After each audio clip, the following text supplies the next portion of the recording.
Hi guys, so I often get asked how I feel about living in Poland.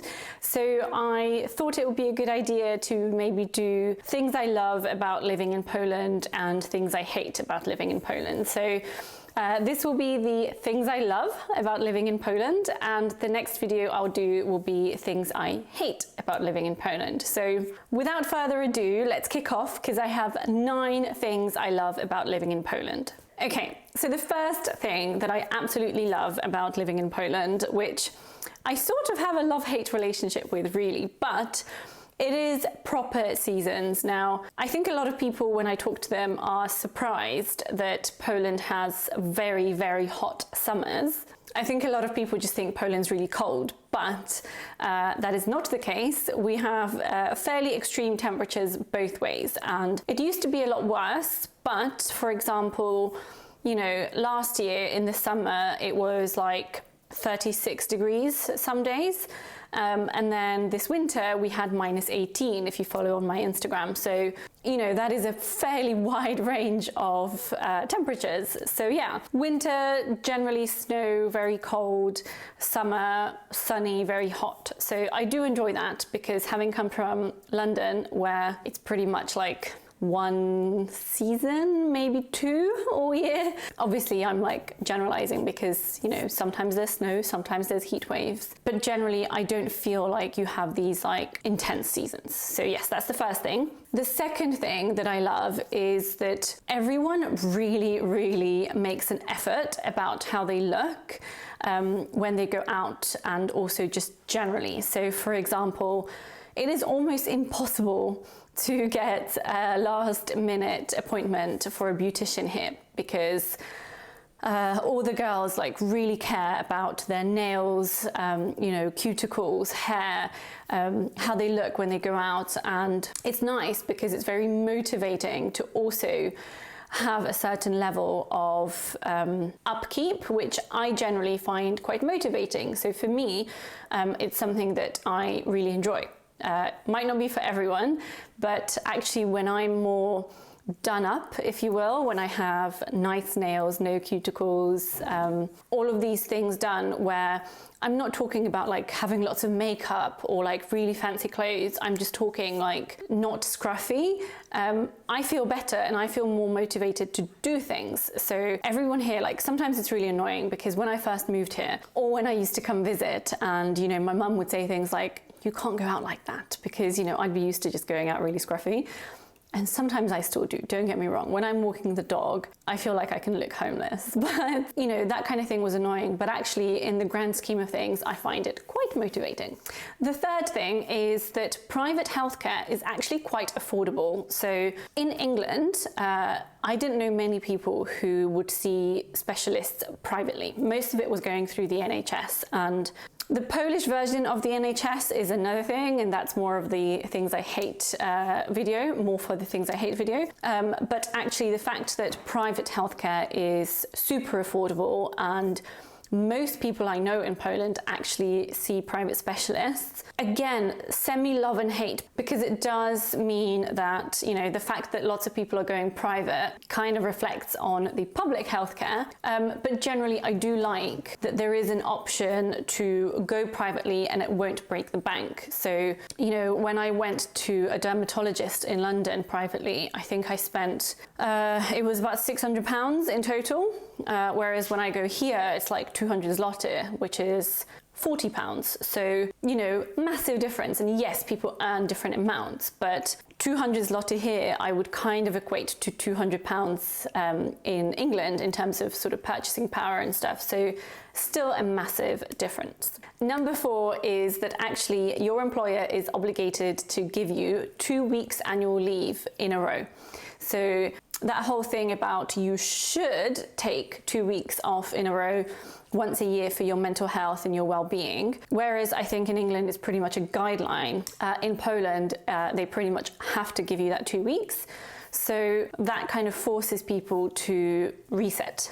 So I quite like that. And actually a lot of employers have incentives to make people take these 2 weeks. So a lot of them will offer an extra cash incentive. So when you take that 2 weeks, you get like an extra 1,000 zloty or something like that. So it's pretty cool. The next one is something that, oh my God, I wish they had in England. And it's something called Bleak.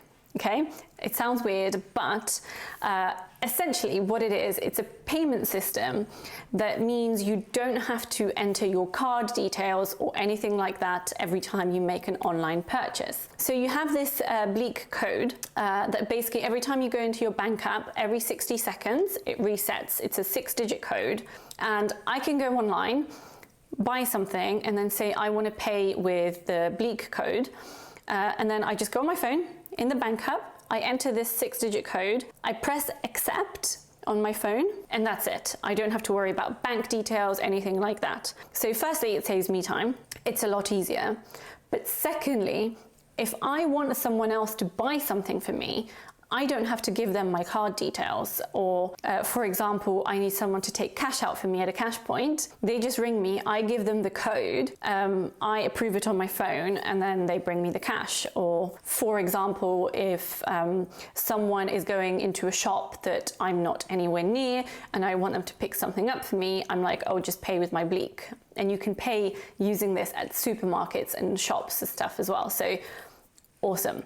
Absolutely awesome invention, and like I said, it saves me so much time and effort.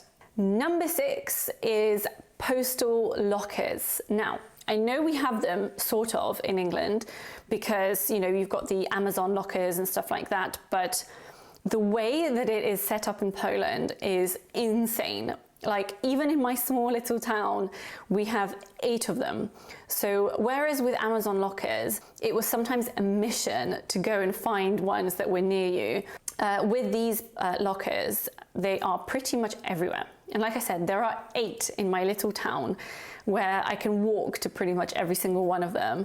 And it means that I don't have to order stuff to my house. I can order stuff to these lockers. And yeah, it's awesome, and usually postage to these is free. So it's pretty cool.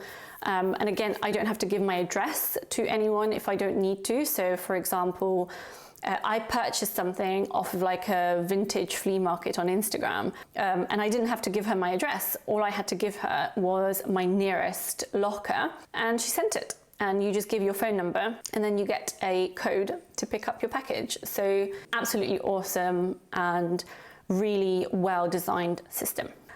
Number 7 is farmers markets and flea markets. So this is something that is super popular here, and I love it. I love the whole vibe of a farmers market and a flea market, and just generally this sort of community feel, and it feels a bit more like you're supporting sort of the local economy rather than massive supermarkets, and quite often all the stuff is a lot more fresh. So I know that it's not exactly something that's only in Poland, if you will, that obviously there's flea markets and farmers markets in England, but I never felt like it was such a big thing when I was in the UK versus when I am here. So I do really enjoy that. The next one is that there's generally quite a frugal mindset here, and yes, I'm massively generalizing, but generally people don't like overpaying, they don't like buying unnecessary things, and you know, they don't like paying for things or services that they don't need. So if you can DIY something, you DIY it, sort of thing. So I quite like that, you know, being of the financial world, if you will. It's quite nice to see that kind of mindset as a general sort of stereotype rather than as the exception. And finally, number 9, please correct me if I'm wrong and you do have this in your town in England somewhere, because I never saw one of these. So I'm assuming there aren't any, but again, I could be wrong. Self-use car wash.